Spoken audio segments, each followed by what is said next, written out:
Agora nós vamos falar sobre atos processuais. Vejam, e atos processuais é um dos temas mais importantes para qualquer prova que você vá fazer do CESP, para qualquer prova que você vá fazer de tribunal, para qualquer prova, enfim, que cobre direito processual civil em concursos públicos, certo? É um tema muito cobrado, nós dedicamos uma boa parte do nosso estudo para essas regrinhas de atos processuais, e aqui a gente vai fazer um pouco diferente, né? Estudar um pouco diferente em relação aos demais. Eu trouxe algumas dicas gerais, só para que você fique atento. São 2 slidezinhos rápidos aqui, antes de nós passarmos as questões. Então vamos lá.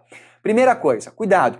Os prazos processuais agora são contados em dias úteis, certo? Porque sábados, domingos, feriados e dias sem expediente, eles não entram na contagem, certo? Eles não entram na contagem dos prazos.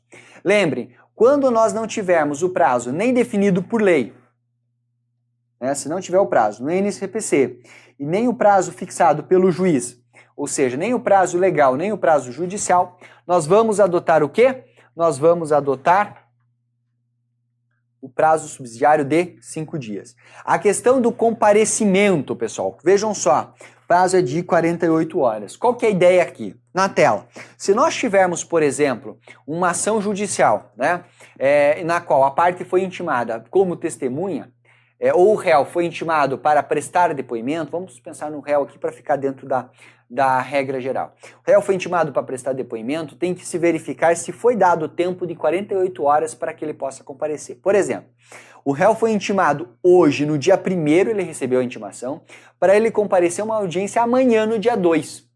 Ele é obrigado a comparecer? Não, porque não decorreu 48 horas entre o momento em que ele foi intimado e o ato processual ser realizado.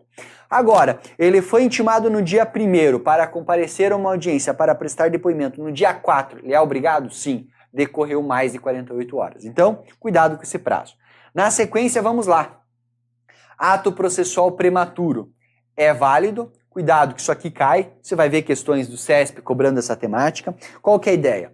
Um ato processual, dentro da linha do procedimento, né, da sucessão de atos que nós temos no procedimento, nós teremos um termo inicial e nós temos um termo final. Por exemplo, nós vamos ter aqui, nesses 2 termos, né, um lapso de 15 dias, que é o tempo para a parte apresentar o quê? A apelação. Certo? A apelação. Apelação. Nossa, mudei tudo, né, pessoal? Agora sim, apelação. Agora vamos supor que o advogado toma ciência dessa sentença, que ele pretende entrar com o recurso de apelação, antes da publicação, antes dele ser intimado oficialmente. Esse ato processual que ele vai, essa apelação que ele vai apresentar aqui, essa apelação é válida? Sim, é um ato prematuro. Por que é prematuro? Porque vem antes do termo inicial. É válido? É válido. No CPC atual, isso é válido, tá bom? Fique atento. Na sequência,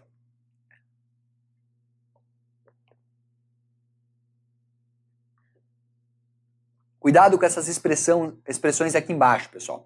Recesso do Poder Judiciário, férias coletivas e recesso forense, né?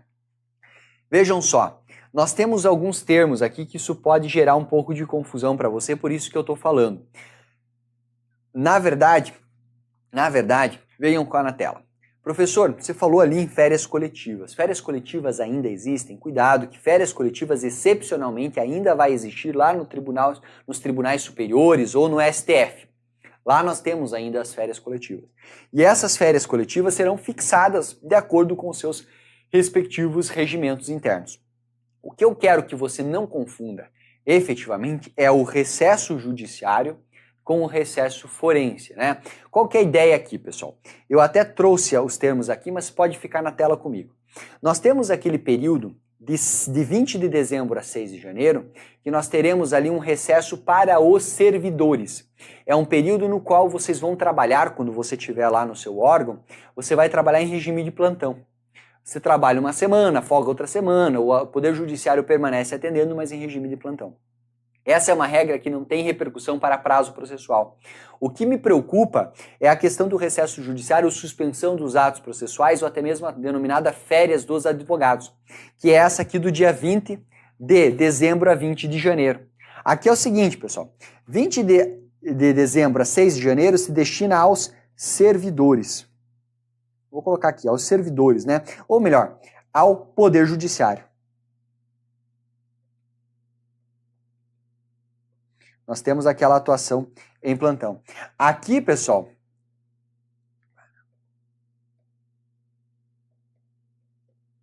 nesse aqui que vai de 20 de dezembro a 20 de janeiro, ele se aplica exclusivamente aos advogados. Então não confunda, tá?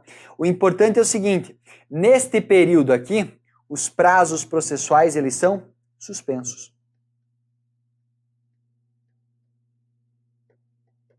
Tá? Os prazos processuais são suspensos. Então fique atento, os prazos não correm nesse período, tal como se fosse um sábado, domingo, feriado, dia sem expediente forense. Ok? Legal. Agora na tela aqui, contagem dos prazos. Lembre, você sempre deve identificar na contagem do prazo a data da publicação, que se refere ao dia do começo do prazo, certo?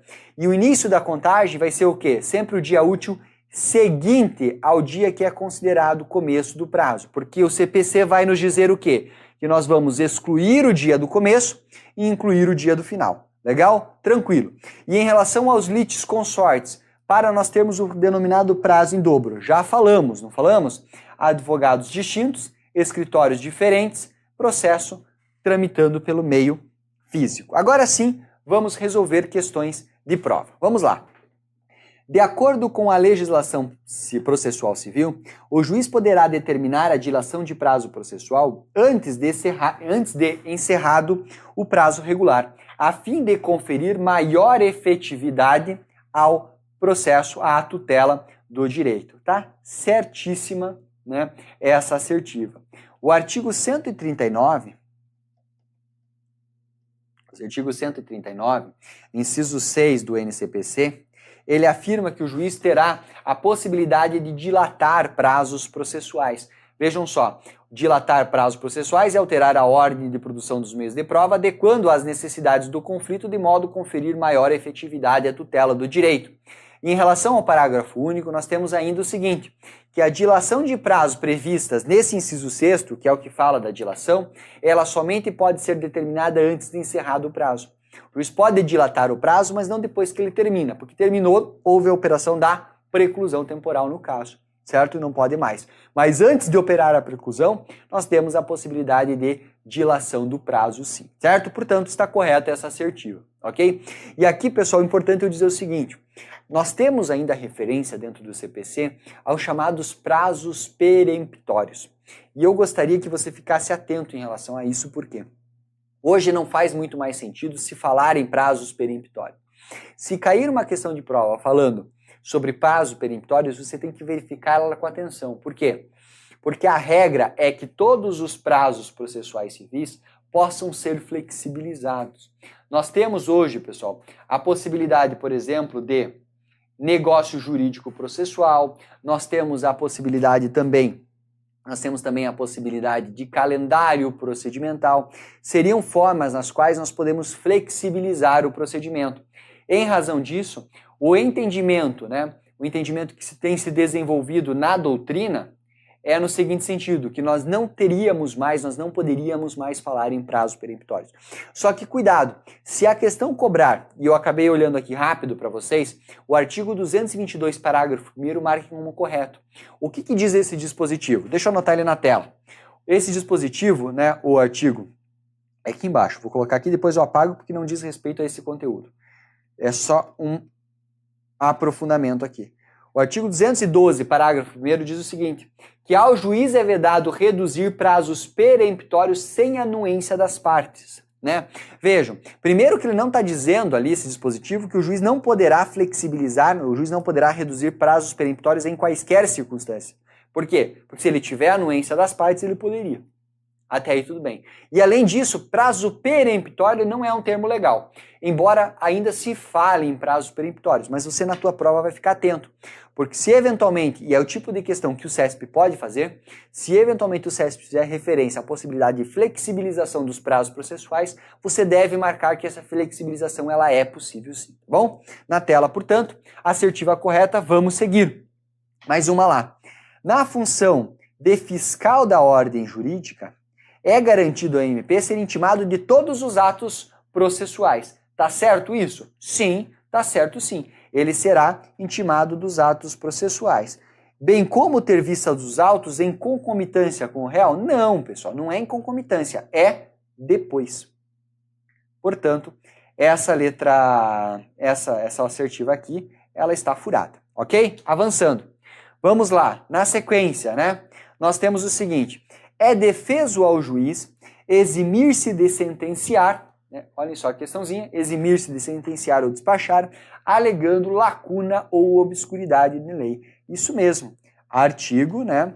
Artigo 140 do NCPC. O juiz não pode eximir-se de sentenciar, alegando que não há um dispositivo de lei que dê fundamento para ele decidir. Não, ele tem os princípios, ele tem todo o ordenamento, as formas e métodos de interpretação para que ele possa chegar à sentença e que ele possa chegar à decisão. Portanto, né, nós vamos considerar aqui esta assertiva como incorreta. Então, é defeso... Não, perdão, como correta, né? Porque quando ele fala que é defesa é proibido, então ela está certa. Quase confundi aqui as bolas, ok? Vamos lá. Na sequência, incumbe ao escrivão, após despacho, se dar certidão de qualquer ato ou termo do processo. Vejam, independentemente de despacho.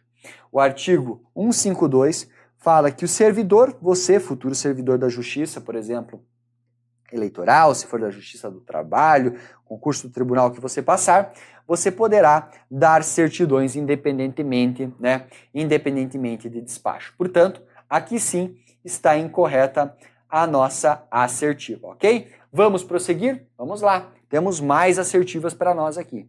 Vejam só, o Ministério Público tem legitimidade para recorrer contra a decisão que julgar o pedido formulado por Vera, seja ele acolhido ou rejeitado. Tá, vamos ter que ler a parte de cima ali. Vejam, pessoal.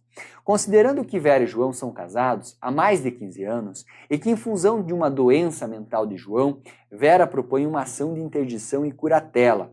Julgue o item a seguir. Veja, pessoal, qual que é a ideia aqui? Na verdade, essa questão, vendo bem ela aqui, eu acho que ela acaba entrando como prejudicada, tá? O artigo 178 do NCPC, inciso 2, fala o seguinte, né?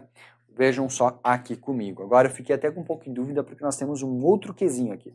Qual que é a sacada? O artigo 178 do NCPC vai dizer para nós o seguinte. Interessantíssima aqui essa questão. Vamos lá. 178. Isso.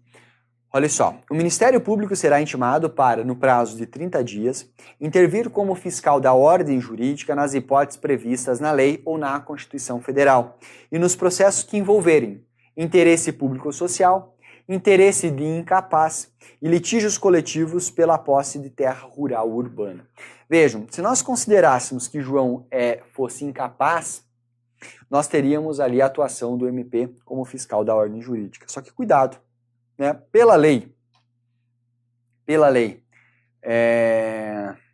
pelo Estatuto da Pessoa com Deficiência, né? Pela lei 13.146 de 2015, a pessoa com deficiência não é mais incapaz. Então, o que nós vamos fazer nessa questão? Eu vou pedir para vocês aqui, ó, riscarem essa questão fora. Então, ela não seria uma hipótese, não estaria certo. Por quê? Hoje, pessoal, a pessoa com deficiência, então vem cá. A pessoa com deficiência, ela terá plena capacidade. Os artigos lá do Código Civil, os artigos iniciais que falam da capacidade, da questão da capacidade e incapacidade civil, tiraram pessoa com deficiência daquelas hipóteses de relativamente, de capacidade relativa, de incapacidade relativa ou de plena incapacidade. Portanto, é o seguinte, nesse caso aqui, não se justificaria a intervenção do Ministério Público com fundamento no artigo 178, inciso 2º do NCPC. Então aqui fica um pouco complicado, embora, né, o Ministério fala que o Ministério Público será intimado no prazo de 30 dias, intervir como fiscal da ordem jurídica nos processos em que houver interesse de incapaz. Esse interesse de incapaz só estaria relacionado, portanto, nas hipóteses que nós tivéssemos criança, né, ou adolescentes tramitando em processo, não propriamente um doente mental. certo? Uma pessoa com deficiência, uma pessoa que tenha problema mental, né? Então, essa questão é melhor nós riscarmos, está prejudicada, ok, pessoal? Legal, vamos lá. Na sequência, né? Agora sim, acerca dos peritos.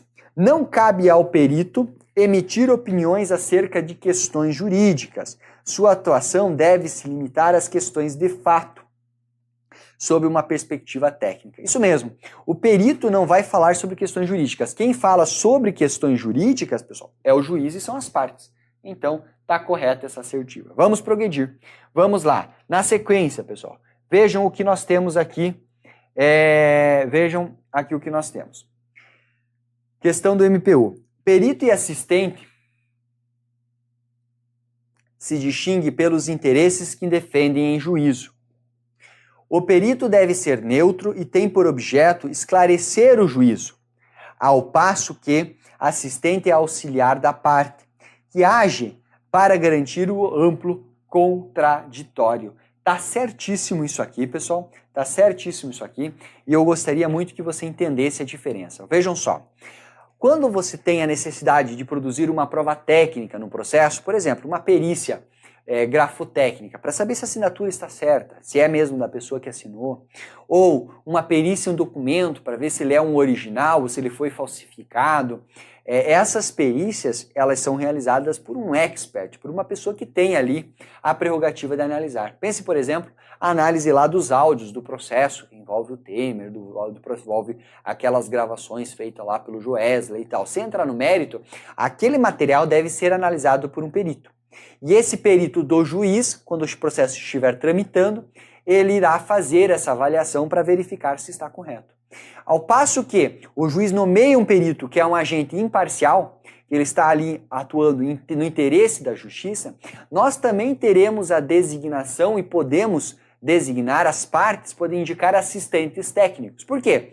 Porque se o juiz também não conhece a respeito da qualidade do áudio, não tem como aferir a qualidade de um áudio, por exemplo, de uma gravação, as partes também não terão. Só que elas podem nomear uma pessoa, um expert, né, alguém que tenha conhecimento na área, para que acompanhe o perito nas suas tarefas e verifique se o perito não fez alguma coisa errada. Certo? Portanto, essa é uma faculdade que nós temos. Por isso está plenamente correta a questão quando ela fala o seguinte, que o perito e assistente, eles se distinguem em razão dos interesses que eles defendem no processo. Porque o perito, ele é neutro e ele tem por objeto esclarecer o juízo. Ao passo que o assistente, né? Ao passo que o assistente, ele é um auxiliar da parte e ele age para garantir o amplo contraditório. Legal, né? Interessantíssima essa questãozinha aqui. Essa questãozinha aqui. Sigamos, pessoal. As partes podem arguir o impedimento ou a suspeição do perito e levantar dúvidas sobre os seus conhecimentos técnicos e especializados ou aptidões para a realização da perícia. Né? Os assistentes não estão sujeitos a essas arguições. Isso mesmo. Também está correta aqui essa assertiva justamente por conta da natureza de um e de outro, ok? Vamos para uma questão de ABCD? Vamos lá. Na sequência, vejam só. Uma questão de ABCD atualizada já no novo CPC para nós, aqui para o nosso estudo. A respeito dos atos processuais. Notem, se, para não haver perecimento do direito, a citação do réu tiver de ocorrer em um domingo, a prática do ato deverá ser autorizada pelo juiz competente. Onde que está o erro? O erro está aqui, ó, na necessidade de autorização pelo juiz competente. Isso aqui está errado. Está errado? E eu vou chamar você na tela porque eu quero que você memorize, eu quero que você lembre e você vai ler junto comigo aqui o artigo 244 do novo Código de Processo Civil. O artigo 244 do novo Código de Processo Civil diz mais ou menos o seguinte: não se faz a citação a não ser para evitar o perecimento do direito. Ou seja, qual que é a ideia, pessoal? Nós vamos citar as pessoas, né? A citação dos atos processuais, elas ocorrem ali por liberalidade do oficial de justiça. Ele vai até a casa, bate lá na tua porta e entrega ali o mandado de intimação, dando você por ciente dos atos do processo, ou da existência de um processo no caso de uma citação. O oficial de justiça pode comparecer, em regra, em qualquer momento do dia, em qualquer horário da noite, ou em finais de semana? Sim. Ele pode. A regra é que ele possa comparecer em qualquer horário, independentemente de autorização do juiz. Isso por quê? Porque, na verdade, pessoal, nós podemos ter situações específicas, né? Ah, o cara trabalha fora de casa, ele vem só finais de semana para casa, então ele precisa ser citado no final de semana. Se toda vez que essas circunstâncias ocorressem, o juiz tivesse que autorizar, era uma série de despachos desnecessários. Então a lei diz o seguinte: oficial, se você for citar a parte, você poderá citá-lo a qualquer momento, fica a seu critério. Claro, o oficial vai usar da razoabilidade, né? Ele não vai sair 5 horas da manhã batendo na porta citando todo mundo, ele vai usar de um critério de razoabilidade. Mas enfim, só que o 244, ele traz algumas hipóteses de exceção, que dizem que nós não podemos fazer a citação das partes em qualquer horário ou em qualquer situações, especialmente nessas situações que nós vamos ler aqui. Por quê? São situações específicas. Só que ainda assim, nessas situações, nós teremos a citação se for para evitar o perecimento do direito, se for uma situação urgente que nós precisemos efetuar a citação a qualquer custo. Quais são essas situações? Vejam, de quem estiver participando de culto religioso. O cara está lá no culto religioso, pode o oficial de justiça dizer, para tudo aí, eu estou entrando, quero citar o réu? Não, é alguma coisa constrangedora, então tem que respeitar a liberdade de culto. Do cônjuge, de companheiro ou de qualquer parente morto, consanguíneo ou afim, por linha reta ou colateral, em segundo grau, no dia do falecimento e nos 7 dias seguintes. Você não vai lá no dia que o cara está velando o seu familiar, né? Velando o seu familiar para citar ele de uma ação, a não ser que seja para evitar o perecimento do direito. Dos noivos, nos 3 dias, no dia do casamento e nos 3 primeiros dias seguintes ao do casamento. E do doente enquanto seu estado de saúde for grave. O cara lá está definhando no hospital, você vai citar ele por qualquer caso? Não, você não vai citar, você só vai fazer a citação dele se for uma situação para perecer o direito. Portanto, vejam só, né? A letra A está incorreta, ok? Não necessita de autorização do juiz nesse caso. Na sequência, caso a parte vencida interponha a apelação, né? Caso a parte vencida, ela interponha a apelação antes de publicada a sentença, ou seja, é um ato processual prematuro. O recurso não será conhecido por intempestivo? Claro que não. O recurso será conhecido sim, né? Então o recurso será conhecido, portanto, a letra B também está incorreta, ok? Artigo 218, parágrafo 4º do NCPC. Ótimo, legal. Vamos avançar? C. Versando a causa sobre contrato de compra e venda, é possível que as partes estipulem mudança no procedimento, inclusive quanto aos prazos processuais. Isso mesmo, pessoal. Artigo 191 do NCPC. Nós temos a calendarização procedimental, portanto, gabarito letra C. D. Ainda que tenha tramitado por via diplomática, o contrato redigido em língua estrangeira, que servir de prova do direito alegado somente poderá ser juntado aos autos se estiver traduzido para o português e assinado por tradutor juramentado. Vejam só, pessoal, está incorreta. Por quê? O artigo 192 do NCPC, ele fala o seguinte, que o documento redigido em língua estrangeira somente pode ser juntado aos autos quando estiver acompanhado da versão na língua portuguesa, tramitada por via diplomática ou pela autoridade judicial ou ainda por tradutor juramentado. Então não precisa somar tudo, né? Vejam só, não precisamos ter, né, se estiver traduzidos por tradutor juramentado. Ou é tradutor juramentado ou é tramitado por via diplomática ou via diplomática. Portanto, letra D é um ou outro, não os dois, conforme colocou a questão. À exceção das causas que tramitem em segredo de justiça, como é o caso das ações de separação e divórcio, os atos processuais podem ser digitais. Vejam, pessoal, os processos que tramitem em segredo de justiça também podem ser processuais, então não é uma exceção como trouxe a letra E, está incorreta. Beleza? Vamos avançar? Vamos lá fazer mais 2 assertivas aqui para nós. Vejam só, TJDFT, uma questão de 2015, mas que entra aqui dentro do nosso estudo, nós podemos fazê-la, porque ela combina com o CPC novo. Notem, Fábio ajuizou uma ação ordinária, né? Seria uma ação pelo procedimento comum agora, né? Adaptando aí para o nosso Código de Processo Civil, contra Cláudio, que foi citado, né? Cláudio foi citado por carta precatória. Beleza. Nesse caso, o prazo para a resposta de Cláudio começa a correr a partir da juntada aos autos principais da carta precatória devidamente cumprida. Vejam, pessoal, tá certo, né? Pode ser tanto da carta precatória cumprida, da juntada da carta,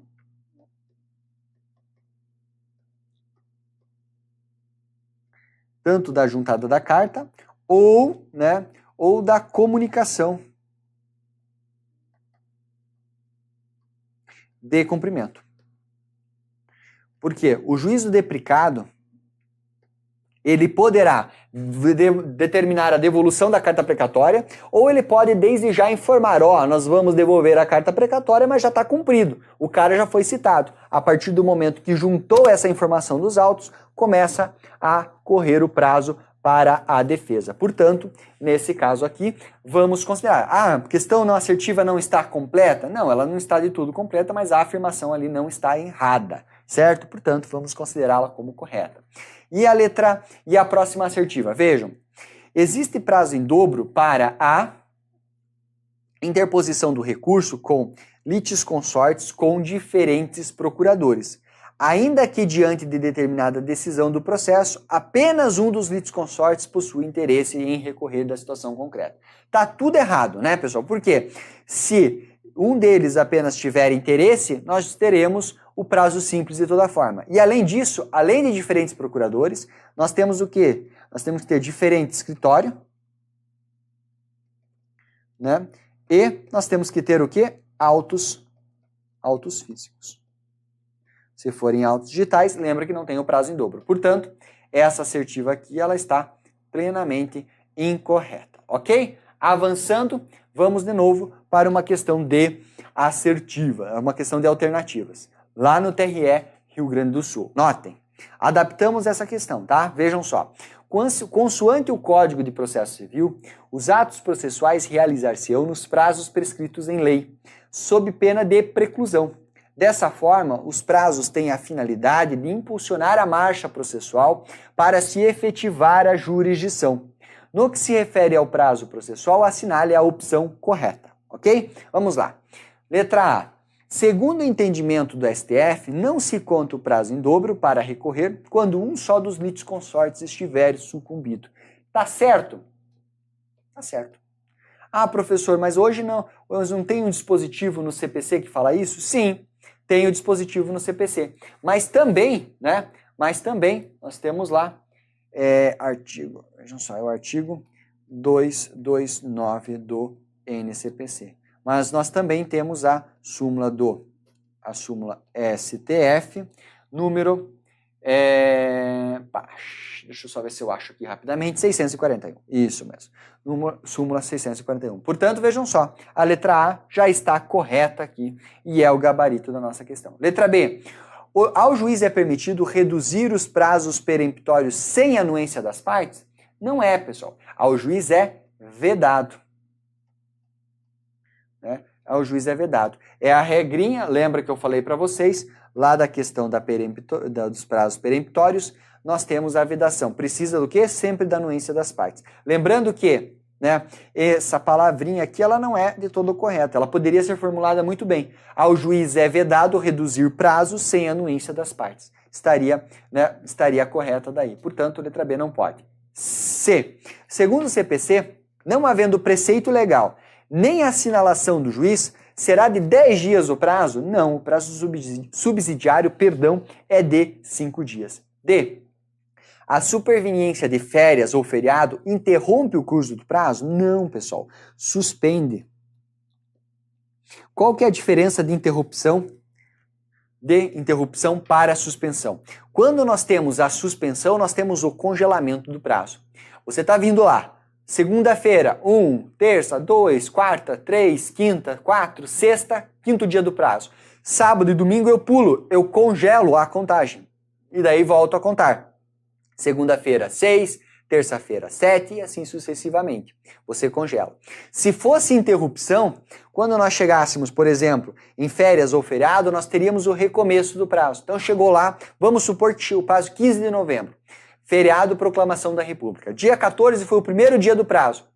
Primeiro dia do prazo 14. Dia 15, interrompe, vamos supor. No dia 16 começaria o primeiro dia do prazo de novo. Não é assim. Nós somente pulamos o feriado ou as férias. Portanto, é hipótese de suspensão, não é hipótese de interrupção. E por fim, quando os litisconsortes tiverem diferentes procuradores, tá vendo quanto cai? Certo? Seriam encontrados o prazo em quádruplo? Não, é em dobro. Para contestar, em dobro para recorrer? Não, é sempre em dobro para tudo. E aqui fique atento, para processo físico, que tenha diferentes procuradores com diferentes de escritórios distintos, ok? Vamos avançar? Vamos lá. Vamos avançar para mais uma questãozinha de alternativas. Nessa questão aqui, pessoal, vejam só, também uma questão que nós adaptamos. Considerando a disciplina do CPC, assinale a opção correta sobre prazos processuais. Não se processam durante as férias forenses, onde as houver, e se suspendem pela superveniência delas, os procedimentos de jurisdição voluntária e os atos necessários à conservação de direitos quando puderem ser prejudicados pelo adiamento. Vejam, pessoal, eles se processam durante as férias, né? Você vai dar uma olhadinha lá no artigo 215 e você vai verificar que nessas hipóteses, quando se tratar de jurisdição voluntária e atos necessários à conservação de direitos, nós teremos o processamento do processo durante as férias forenses. Portanto, letra A está fora. B. Mediante acordo escrito protocolado nos autos, as partes podem prorrogar ou reduzir prazos para interposição de recursos, mesmo que já exauridos. Vejam, aqui que erra. Se nós tivéssemos, e hoje o entendimento majoritário, embora não uníssono, é de que um prazo processual para interpor um recurso pode ser ampliado ou reduzido por vontade das partes. Só que, claro, isso tem que ocorrer antes, tá? Não depois do exaurimento. Letra C. Compete ao servidor praticar atos meramente ordinatórios, como juntar de vista obrigatório por iniciativa própria, independentemente de despacho do juiz. Certo? Perfeito? Isso aí. 203, parágrafo 4º do NCPC. Tá bem? Então, gabarito da nossa questão está aí na letra C. Avancemos. Por ser ato unilateral, a desistência da ação produz efeitos tão logo a parte protocole a petição com o pedido. Vejam só, pessoal, os atos das partes consistentes nas declarações universais e bilaterais produzem efeitos imediatamente, né?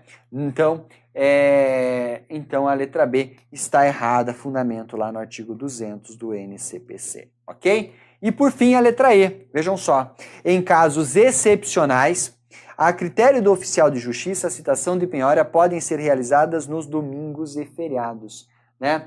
Vejam só, a critério do oficial de justiça estaria certa, tá, pessoal? Estaria certa. Em casos excepcionais, não. O problema é isso aqui, né? Nós não temos esses casos excepcionais. Fica a critério do juiz, não teria isso aqui, certo? Vejam só, o que vai dizer o artigo? O artigo vem na tela que eu quero que você entenda aqui para não confundir o artigo 212. O que as questões vão colocar agora no CPC novo? Está um pouco diferente a redação. O CPC novo fala o seguinte, no artigo 212, parágrafo 2º, que, independentemente de autorização judicial, as citações, intimações, penhoras podem ser realizadas no período de férias forenses, onde as houver, e nos feriados ou dias úteis fora do horário estabelecido nesse artigo, ou seja, fora do horário das 6 às 20 horas, que é o horário regra para a prática dos atos processuais. Claro, sempre observando a questão da inviolabilidade do domicílio. Então, não seria apenas em circunstâncias excepcionais. Fica a critério do oficial de justiça. Logo, gabarito dessa questão é a letra C. Avançando, pessoal. Olhem lá. Mais duas questõezinhas e agora questões feitas de acordo com o CPC, né? De acordo com o CPC atual. Vejam só. Em relação a... Beleza. Com base, assinale, julgue o item seguinte. No que se refere à comunicação dos atos processuais, aplica-se às entidades da administração pública direta e indireta a obrigatoriedade de manter nos sistemas de processos em autos eletrônicos para o recebimento de citações e de intimações, que serão preferencialmente realizadas pelo meio eletrônico. Pessoal, certíssimo fundamento no artigo 246, parágrafo 1º, né? e parágrafo 2º do NCPC. E você tem que vir na tela. Por quê? Você tem que vir na tela porque eu quero que você entenda um detalhe. A comunicação dos atos processuais pode se dar de várias formas. Falei para vocês que nós temos citação eletrônica, intimação pelos correios, citação pelos correios, temos comunicação por intermédio do oficial de justiça, que pode citar pessoalmente ou por hora certa, nós temos lá o edital, temos a carta precatória, temos o comparecimento espontâneo, ou seja, tem várias formas. Agora, pessoal, vem o artigo 246 e diz o seguinte, que nós vamos ter para a área de administração pública, direta e indireta, e para as grandes empresas, por assim dizer, nós teremos a obrigatoriedade de utilização, quando for autos digitais, do processo da citação eletrônica. E essa citação eletrônica, ela vai envolver a comunicação de atos processuais, a comunicação intrasistema. Ou seja, você, servidor, vai pegar o processo e vai ver, é caso de eu citar por exemplo, eu vou citar, por exemplo, a União, então, é um processo eletrônico, ele entra lá e dá um clique, puf. Ele deu o clique, pessoal, foi a citação. E daí vai receber lá, ou a procuradoria vai receber um e-mail, e nesse e-mail vai vir a citação. É uma citação eletrônica. Professor, não é uma forma pessoal de citação? É uma forma pessoal de citação, sim, tá? Então vejam lá, essa hipótese, ela vem expressamente consignada nos parágrafos 2º, e 1º, né? Veja, o parágrafo 1º fala o seguinte, com exceção das empresas, das microempresas e empresas de pequeno porte, as empresas públicas e empresas privadas, tanto da iniciativa pública quanto da iniciativa privadas, são obrigadas a manter cadastro nos sistemas em processos de autos eletrônicos para o recebimento dessas citações e dessas intimações eletrônicas. E vejam, essa regra, diz o parágrafo 2º, se aplica à União, aos estados, ao DF e aos municípios e também às entidades da administração indireta. Portanto, está corretíssima a alternativa. Ok, pessoal? Vamos lá. E aqui agora mais uma assertiva do CESP na sequência. Quando a lei prescrever determinada forma sem combinação de nulidade, o ato realizado de outro modo será considerado inválido? Não, será considerado válido. Princípio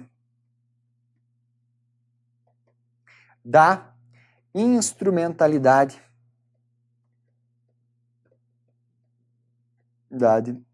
das formas. Princípio da instrumentalidade das formas, ok? Portanto, não será considerado inválido caso tenha alcançado sua finalidade, ok? Artigo 188 do NCPC, toma nota aí. Legal, pessoal? Portanto, aqui, ao contrário da questão anterior, ela está incorreta. Vamos avançar? Vamos lá. Uma questãozinha que caiu no TRE do Piauí. Vejam que questão interessante essa, pessoal. Uma questão bem legal. Olhem lá. Assinale a opção correta. O ato do juiz que julga procedente a exceção de incompetência formulada pelo requerido é denominado de sentença? Primeiro, já estaria errado, né? Nós vamos cá entre nós, né? A expressão aqui a exceção aqui que julga uma exceção de incompetência, na verdade, a expressão mais correta seria uma arguição. Nós não temos mais a exceção, essa é a arguição. Mas enfim, é um incidente, vamos desconsiderar isso, né? E quando ela decide apenas um incidente no processo, não é sentença, é o quê?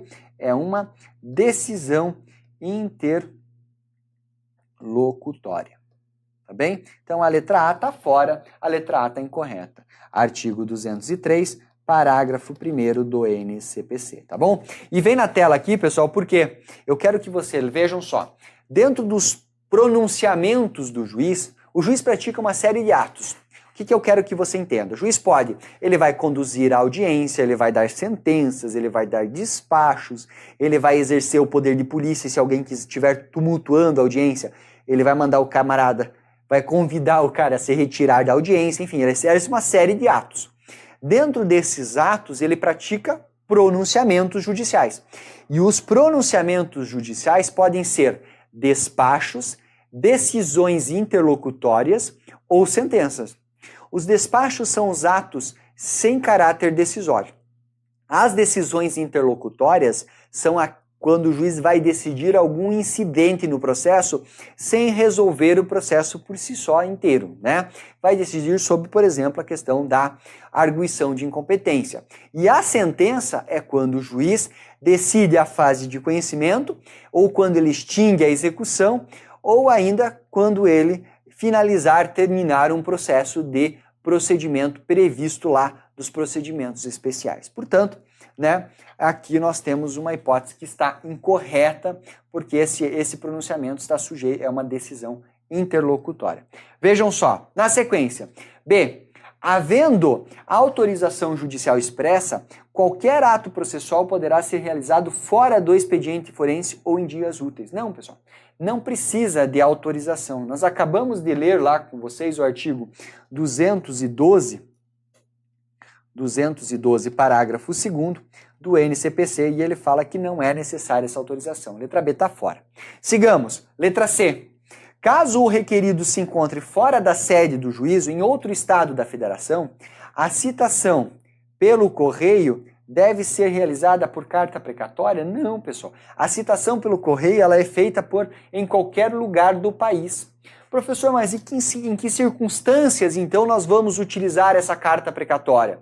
Nós vamos utilizar a carta precatória, por exemplo, para a citação por oficial de justiça. Aí sim, se você mandou um AR lá, nós estamos falando no Paraná, eu mandei um AR citando um réu que está lá no Acre, se esse AR voltar não cumprido, o que eu vou fazer? Eu vou expedir uma carta precatória para que o juiz lá do Acre, onde estiver, do mesmo que estiver sob a circunscrição do domicílio do réu, determine que o seu oficial de justiça faça a citação.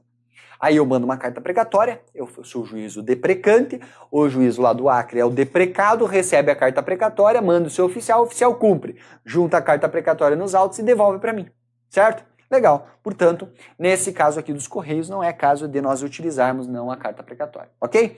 Letra D. A arguição de suspeição, e agora eles usaram o termo certo.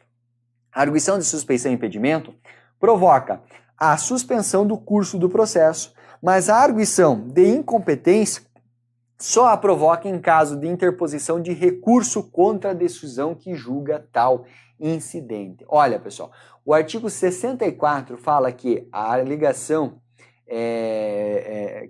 ela deve ser feita como preliminar e, vejam, não gera tal suspensão. Portanto, está fora a letra D. E agora a E.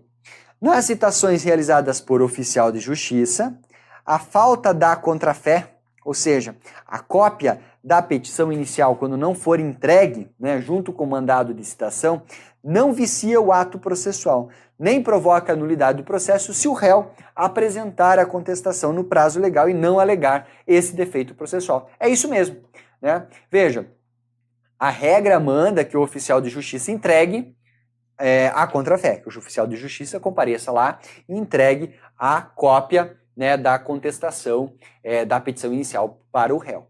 Mas se ele não entregar e o réu contratar um advogado, o advogado tinha acesso ao processo, ver a contestação e juntar lá a defesa, não tem problema. Agora, se o réu alegar, daí sim nós temos que dar o prazo novamente para ele, caso ele não tenha tido acesso a essa contestação. Legal? Show de bola? Gabarito da questão é a letra E.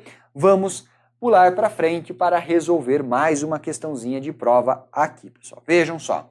Questão do TRE, Rio Grande do Sul. Mediante a citação, dá-se ciência da ação ao réu, chamando-o para participar da relação processual. Sobre esse assunto, ou seja, sobre a citação, vejamos. Letra A. O ordenamento jurídico brasileiro prevê diferentes formas de citação do réu, não fazendo qualquer distinção se a citação for real ou ficta, direta ou indireta. Claro que não. Ele dá preferência, né? Ele vai dar preferência para a citação real, para a citação pessoal. Então tem distinções sim. A citação ficta é utilizada de forma excepcional. Letra B. A citação será efetuada em qualquer lugar em que se encontrar o réu, podendo, por exemplo, ser realizada quando ele estiver assistindo culto religioso, ainda que não haja risco de perecimento do direito. Não, nós vimos que o artigo 244, inciso 1, fala que se você somente vai citar quem estiver em culto religioso, se houver situação que haja risco, né? Então, ela em regra ela não será efetuada, né? Em regra ela não poderá. Portanto, letra B está fora. C. A citação válida torna prevento o juízo, induz a litispendência, faz litigiosa coisa e constitui mora o devedor e interrompe a prescrição, a não ser que ela seja ordenada por juiz incompetente, caso em que não produzirá nenhum dos efeitos relacionados. Veja, ainda que ordenada por juiz incompetente. Por quê? Porque ele terá jurisdição. Dá uma lidinha no artigo 40, ele fala disso expressamente, ok? Então vamos lá, seguindo aqui, letra C também tem que ser desconsiderada. Na sequência, pessoal, notem, a citação por hora certa é uma forma de dar ao réu o conhecimento da existência da demanda, constituindo uma citação real? Não, é uma citação ficta, porquanto não se exige, nesse caso, a nomeação de curador especial. Veja, nós vamos nomear curador especial se ele for revel. Se ele for revel, terá sim nomeação de curador especial. Portanto, letra D está incorreta. O NCPC prevê a citação por edital na hipótese de ser ignorado, incerto ou inacessível lugar em que se encontrar o réu. A notícia da sua citação será divulgada também por rádio, se na comarca houver uma emissora de radiodifusão. Isso mesmo, pessoal. Artigo 265, inciso 2º, combinado com o parágrafo 2º do NCPC. Legal? Portanto, a letra E é a correta e gabarito da nossa questão. Show de bola? Legal, vamos avançando para mais duas assertivas aqui cobradas pelo CESP. Segundo o entendimento do STJ, a ausência de intimação do MP em ação civil pública na qual ele deveria intervir como fiscal da lei, por si só não seja decretação de nulidade, que somente deverá, somente deverá ser decretada caso haja demonstração de prejuízo no caso concreto. Tá certo, né? Esse é o entendimento que se tem fixado a respeito disso. Qual que é a ideia aqui, pessoal? Seguinte, quando nós tivermos uma situação de uma ação civil na qual o MP deveria atuar, aquelas ações lá do 178 que nós vimos, se o MP não for citado, nós podemos ter a nulidade do processo. Não significa que nós teremos necessariamente a nulidade.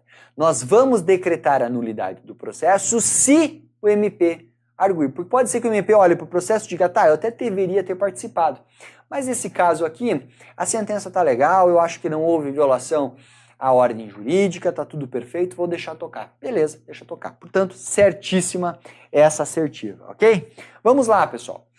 A próxima assertiva. Conforme a jurisprudência dominante no STJ, o não cumprimento da exigência de envio pelo escrivão de ciência de citação em caso de citação por hora certa não gera nulidade da citação. Cuidado.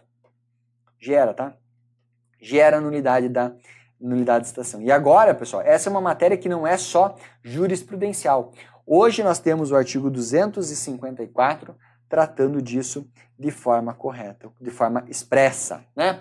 O que diz esse artigo 254 e qual que é a ideia aqui? Na citação ficta, nós temos o quê, pessoal? Uma presunção de que a pessoa foi, nós vamos presumir que a pessoa foi cientificada, mas na verdade não foi. Ninguém leu o diário oficial para ver se há um edital contra si sendo publicado, né? Ninguém que vai ficar consultando diariamente para saber se foi citado. Então, raramente a pessoa que é citada por edital toma ciência dos atos do processo.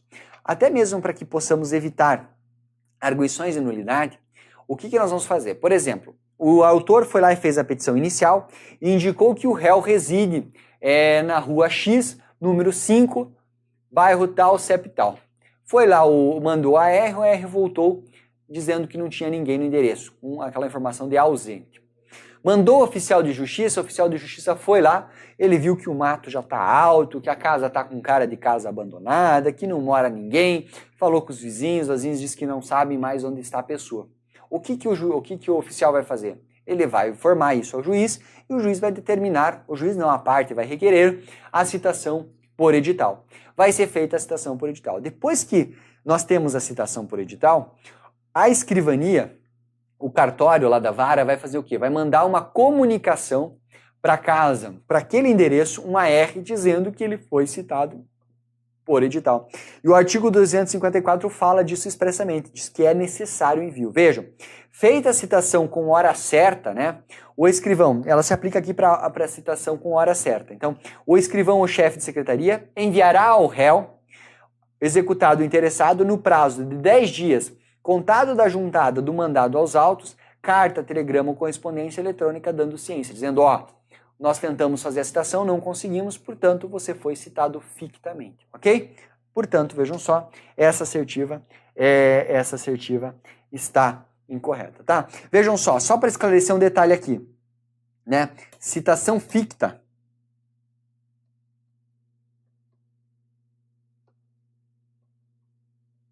ela é a espécie que compreende a citação por hora certa e citação por edital. Portanto, pessoal, no caso aqui do 254, ela vai se aplicar, como nós temos aqui, ó, na hora certa, tá? Daí nós temos essa necessária. Portanto, vejam só, são duas espécies, né, duas espécies de citação ficta. Avançando. Na sequência, uma questão que caiu para JJ. Para marcar a opção correta, né? Vejam lá. Ordenada a intimação da parte para que dê andamento ao processo no prazo de 48 horas, sob pena de extinção, se o oficial de justiça entregar o mandado à parte, em uma sexta-feira, o prazo para a realização do ato começará a correr na segunda-feira seguinte. Vejam só, pessoal. Vamos lá devagar. Nós temos que identificar aqui o começo do prazo, certo? Vejam só. Ordenada a intimação da parte para que dê andamento ao processo no prazo de 48 horas, sob pena de extinção. Quando o oficial entregar o mandato à parte em uma sexta-feira, né, houve a entrega do mandato à parte na sexta-feira, o prazo começa a correr na segunda-feira seguinte? Não, pessoal. Por quê? Nós não vamos contar o prazo a partir da entrega do mandato, mas nós vamos contar o prazo a partir da juntada, certo? Vamos supor que na sexta-feira foi entregue, somente na segunda foi juntado aos autos do processo. É na segunda-feira que nós temos o começo do prazo. E daí no dia útil seguinte, no caso, né? No caso lá, por exemplo, da terça-feira, é que nós vamos ter o início do prazo, ok? Letra A, portanto, está incorreta. Ok, pessoal? Beleza?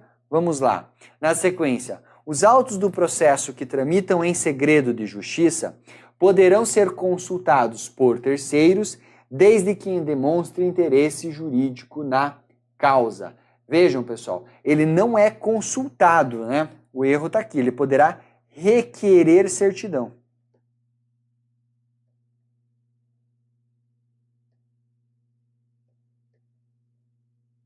Poderá requerer certidão nos autos. Ele não poderá consultar. Artigo 189, até porque ele está em segredo de justiça. Parágrafo 2º. Ok, pessoal? Vejamos lá, portanto. Na sequência aqui, então a letra B está errada. Vamos seguir, né? Vamos seguir. Ainda quando ordenada por juízo incompetente, né? Ainda quando ordenada por juízo incompetente, a citação válida induz a litispendência, torna litigiosa a coisa e constitui em mora o devedor. Certo? Isso mesmo, artigo 240 do NCPC, está correta a letra C, que é o gabarito da nossa questão. Legal? Letra D. Por constituir ato essencial ao processo, a citação não pode ser realizada em domingos e feriados. Pode sim. Não há nada que impeça a realização da citação em domingos ou feriados. Lembra lá do parágrafo 2º e não depende nem mesmo de decisão do juiz nesse sentido. Portanto, a D está errada. O relatório, a fundamentação e o dispositivo serão requisitos de todos os atos do juiz? Não, só da sentença. Só da sentença, né? Decisões interlocutórias, vejam só, decisões interlocutórias e também, né, despachos não precisam observar essa estrutura. Logo, estão o quê? incorreta. E para que possamos acabar aqui essa parte relativa aos prazos processuais, pessoal, vejam só a próxima questãozinha. Assinale a opção correta. Carta precatória é a requisição expedida pelo juiz à autoridade judiciária estrangeira. Falou em estrangeira, é rogatória. Nós temos aqui, nas cartas, nós temos várias espécies, né?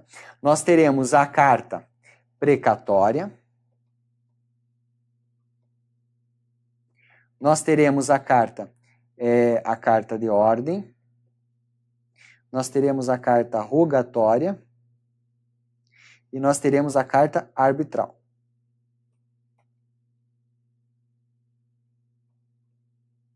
Certo? São essas as espécies. Vem, portanto, vejam só, vem, portanto, aqui na tela, né? Vem por na tela que eu vou passar em cada uma delas. Carta precatória. Carta precatória é ato de cooperação entre juízes da mesma instância. Por exemplo, um juiz de primeira instância de uma vara pede cooperação ao juiz de outra instância. Aquela situação na qual você vai citar uma pessoa que está lá no Acre. Você pede e manda uma carta precatória. A carta de ordem é quando o tribunal determina que o juiz de primeira instância vinculado a esse tribunal cumpra algum ato para auxiliá-lo no seu processo. Ele delega alguma competência, por exemplo, ouvir uma testemunha. A carta rogatória, deixa eu só colocar o acento aqui, a carta rogatória é um ato de cooperação entre países, né? Brasil pede a oitiva de uma testemunha que está na Argentina, carta rogatória. E a carta arbitral é um ato de cooperação que o juiz arbitral pede auxílio ao juiz com jurisdição. O juiz arbitral decidiu o processo, fixou uma indenização de 10 mil e determinou que o réu pagasse no prazo de 10 dias. O réu não pagou. Pode o árbitro ir lá e dar um pé na porta e pegar a televisão do réu para pagar o autor? Não pode. Ele vai expedir uma carta arbitral para que o juiz com jurisdição determine que o oficial de justiça execute aquela carta, ok? Portanto, essa é a diferença rapidamente aqui. Olhem só, pessoal. Na sequência, não há publicação de sentença em audiência, uma vez que tal ato deve ser escrito e formal. Claro que não. Há publicação sim. Não é tão frequente, mas é possível que nós tenhamos. C. Se houver nulidade no processo, o juiz deve decretá-la e mandar repetir o ato, ainda que possa decidir a causa em favor da parte a quem aproveite a declaração de nulidade. Vejam só, pessoal, né? A letra C aqui, ela também está incorreta.